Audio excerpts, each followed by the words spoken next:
aqui é a Mônica, bem-vindos ao meu canal. Hoje eu vou falar de um assunto que eu acho muito importante, que é o diagnóstico do autismo e as possíveis intervenções, e também discutir o assunto, né, que eu acho que isso é o mais importante do que eu me proponho fazer, como a gente deve escolher, como a gente deve procurar. E o que acontece? Quando os pais têm o diagnóstico de autismo, a família, né? A primeira coisa que acontece é o susto, o medo. E é comum, porque o autista é diferente. O medo de diferente é muito comum.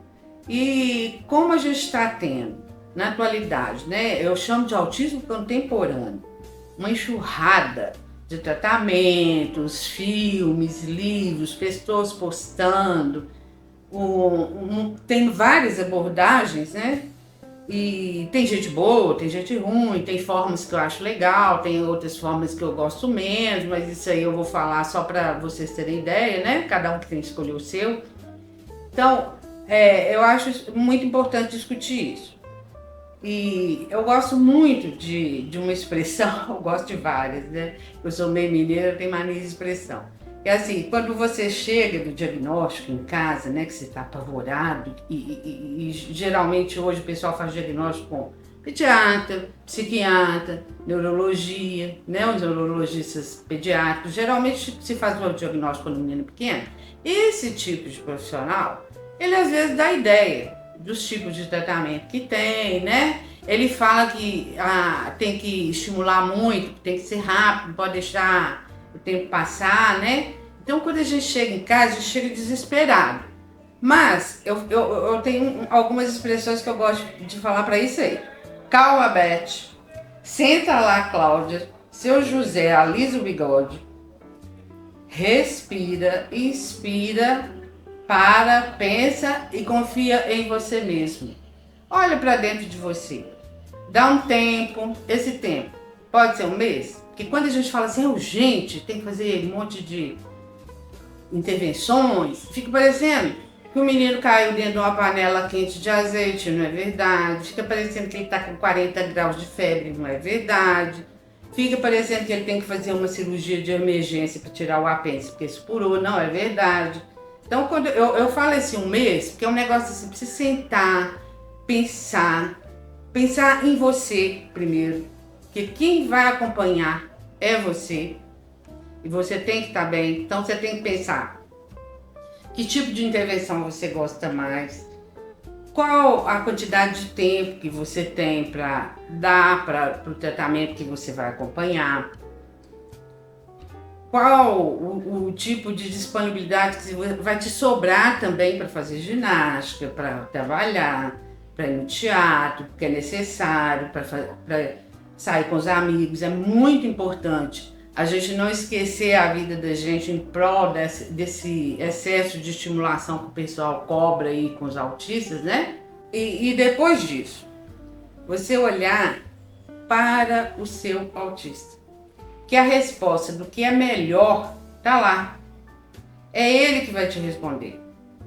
A gente fala, por exemplo, hoje, né? Nós temos a musicoterapia, temos a psicologia, fonoaudiologia, terapia ocupacional, temos terapia com animal, temos educação física, natação, muita gente trabalhando com isso, muito tipo de profissional. É inviável você sair por aí levando o seu filho para tratar com esse monte de profissional. Primeira coisa, né? E depois que se você levar o seu filho para tratar com um monte de profissional desse, você vai ficar muito estressada e ele também. Porque o pessoal fala assim, autista precisa estimular o tempo todo. Não é assim. Não é esse negócio de estimular o tempo todo, não é 24 horas, porque pensa bem, antes do autista que está na sua frente, veio o Flávio, veio o José, veio a Natália, a Sofia. Eles são seres humanos também, igualzinho a gente. Porque é diferente, mas é diferente em outro sentido, né? Eles têm problemas cognitivos, eles têm problema com a fala por causa da poda neural. E até isso é bacana, porque eu gosto muito de falar sobre essa coisa do problema com a fala, né? Porque assim, um dos profissionais que as pessoas procuram primeiro né? Porque às vezes, em geral, o autista está sem fala, né? Não está falando, é o fonoaudiólogo. E eu gosto muito do trabalho do musicoterapeuta, porque ele vai trabalhar com a fala numa outra área do cérebro, que é a área da música, e que não é afetada cognitivamente pela poda neural. Então, às vezes a gente fala assim, fulano está cantando, mas não fala. Está falando. Só que ele ainda vai demorar um tempo para fazer a associação, né? Porque aquilo que ele canta, ele pode usar para falar também. Agora, e às vezes a fono não consegue isso. A fono, eu acho que ela é necessária às vezes também. Quando você está falando errado, né? Tem uma lentidão na fala, o fono é muito técnico, ele ajuda muito nisso. Mas, de repente, não é isso que o menino precisa mais, né? A música eu acho muito interessante, porque assim, não é porque meu filho é músico, porque ele gosta, não, é porque eu vejo os autistas, em geral, se interessam por música, uns mais, outros menos, e não é só os autistas, não.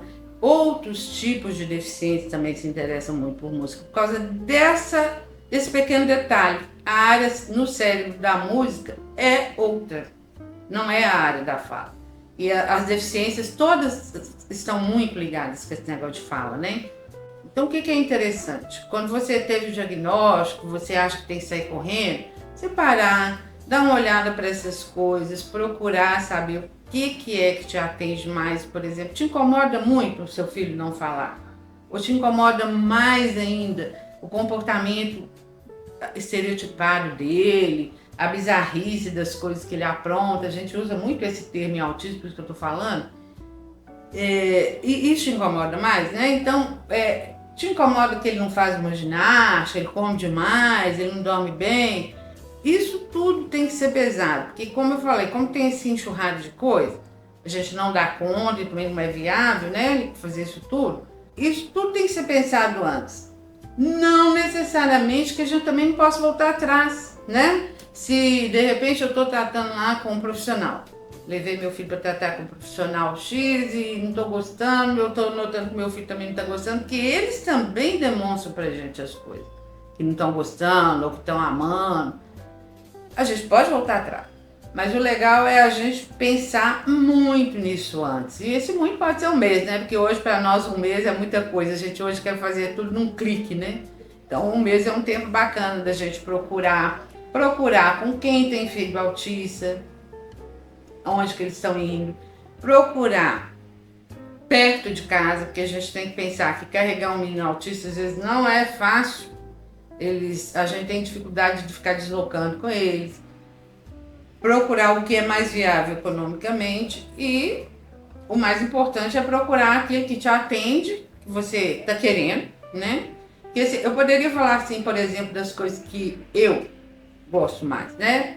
E falar das abordagens que existem, tipo, por exemplo, comportamental, psicanálise, né? Eu gosto muito da psicanálise. Não querendo dizer que a comportamental não seja uma ferramenta ótima, porque ela nos apoia muito. A psicanálise é mais difusa. A terapia da psicanálise demora mais tempo, né? Quando meu filho, por exemplo, começou a tratar com a psicanalista, ele esteve com 2 psicanalistas. O tratamento dele foi muito baseado na psicanálise. Muita gente falava comigo isso. Não pensa em autista com psicanálise, porque a gente pensa que psicanálise é de van. O menino vai ter que chegar lá e falar. Não é assim. O psicanalista que trabalha com autismo, ele faz várias adaptações no trabalho dele, né? E a comportamental, por exemplo, um que a gente vê que está muito utilizado hoje, que é o ABA, né? Que o pessoal trabalha muito por aí com ABA. É uma ferramenta muito legal, porque a gente tem muita dificuldade, aí é muito pra gente também. A gente tem dificuldade de acompanhar o pensamento do autista. E quando a gente consegue fazer alguma espécie, né, de treinamento, vamos dizer assim, para que ele nos dê algumas respostas, né, ajuda para a gente também. E também ajuda para eles a se colocar nesse mundo que para eles é muito difuso. Que a gente tem que pensar sempre assim, o autista é um ser humano. Eu falei aqui brincando, o Flávio, o Renato, o fulano, né? São os nomes dos meninos. Eles têm nome antes de ser autista, né? E apesar disso tudo, eles são diferentes, né? Então a gente tem que ter em mente isso. A forma deles abordar é diferente, eles têm dificuldade com a forma como o nosso mundo é.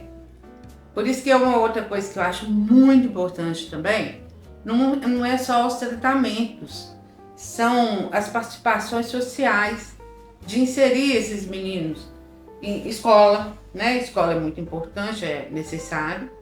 Inserir eles, levar em clube, levar em parque, eles terem grupos até de amigos que saiam junto com algum monitor que se dispõe a trabalhar com isso. Espero que você tenha gostado desse vídeo, curta e se inscreva. Tchau, tchau, até a próxima!